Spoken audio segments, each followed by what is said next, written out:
You think I'll let you zone?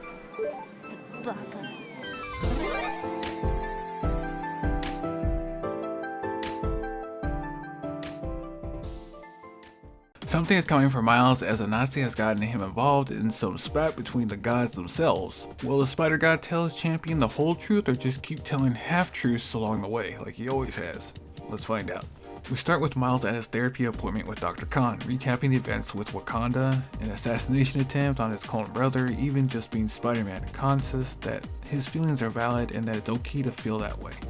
He feels bad to have his brother put on a suit to keep people safe while he was cursed. It seemed like a good idea at the time, until he almost got killed. Khan says that it's okay to ask for help and that every decision we make won't always be the correct one, so we need to learn from our mistakes. As the session ends, Miles still has to get used to the VR sessions, and Khan says it's to help clients relax and remain focused. Spider-Man says that they are better than the hollow calls, but if she needs any help setting up her office, he knows a teen with the strength of a spider. Khan tells Spider-Man one more time that everything he's feeling right now is natural but won't go away overnight. Just keep working on it and he'll get there. But Spidey just wants to be at the healing point already. Khan would love that as well, but to remember that to not dwell on negative emotions for a very long period of time. Later we see Zip at the raft thinking, how did he get here? The son of a god, but now cast aside, he remembers when humans would beg for winds to sail, sent for the hunt, among other things, but he's known even to humans certain gods were better than others. Even Zip was never respected on Olympus with Olympians. But if given the chance, he can prove his worth to the Skyfather Zeus, and at this moment, Ares shows up. An old man shows up, and Zip wants to know who he is and how he got in the raft. The old man says it might be hard to think, but try. Zip smells Olympus on him, and Ares shows himself. Ares will give him a chance to prove himself with this boon of power and to do what no one could.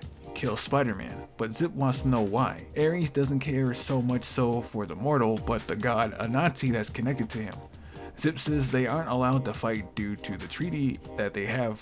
Ares says the pacts don't apply to him because he isn't a full god, though if he completes this job as his war dog, then Ares will give him an ascension to full godhood and he will have everything that comes along with it. He'll be needing his bag of wind, so does he accept? Zip accepts and escapes the raft for the job of killing the spider, then gaining a seat on Olympus. At school, Miles is getting grilled because Judge wants his copy of 2K back after him having it the whole season. Saved by the bell, Judge gives Miles until tomorrow. At class, Miles checks in on Jamie and gets roasted for being a nerd. While Anansi wants to talk, Miles thought that they had a deal that he wouldn't interfere at school or with therapy, and Anansi says that only his heralds can see him unless he wants Anansi to be known to the class. Anansi asks Miles should he need a reason all the time to talk to his herald, and maybe he should talk to his teacher instead. Miles freaks out, but Anansi laughs, saying that Bast is the petty god, not him. But he has come with a warning about Agent Gao's benefactor will reveal himself soon. We see that Zip is in the city finally fed up and uses his newfound powers to find the spider. At class, Anansi tells Miles to be ready while his spider sense goes off. Miles tries to get Zip away from people, but is out of his weight class as Anansi works on getting him some help because he cannot directly interfere. Miles tries to go full power, but is slammed into the ground before he can do anything. Zip decides to kill Spider-Man slowly by stealing his air from his lungs, and just his luck, Thor and Hercules arrive in time. Thor and Hercules try and figure out who Zip is because there are so many wind gods on Olympus, and Zip Zephyr tells them who he is and he will get a seat on Olympus with his deeds. Then he attacks Hercules and he comments at his newfound strength, which Thor says it was likely a boon from Ares. Miles asks Anansi did he lie to Thor and Hercules to get them to come here as fast as they can, and he simply says he just told some tales, that's all he was doing, so those gods can dog walk Zip. Spider-Man would dap him up, but his arm is still relocating itself. While Anansi talks with the two gods, they get mad at him for not explaining why his young herald is getting attacked.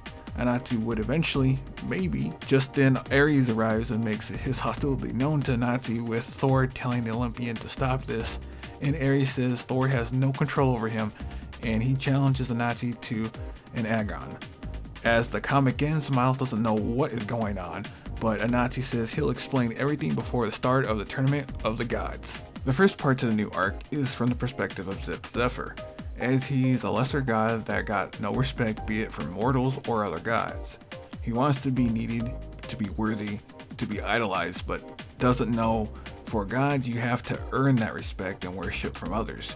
You are not entitled to it just because you were born a god, or in this case a demigod. Thor is humble when helping people that gets people to worship him, the same with Hercules, but Zip just wants to glory without doing anything because he believes it's his birthright, but he's in for a rude awakening after the fact. I give this issue like an 8 out of 10, but stay gold and I'll see you guys in the next video.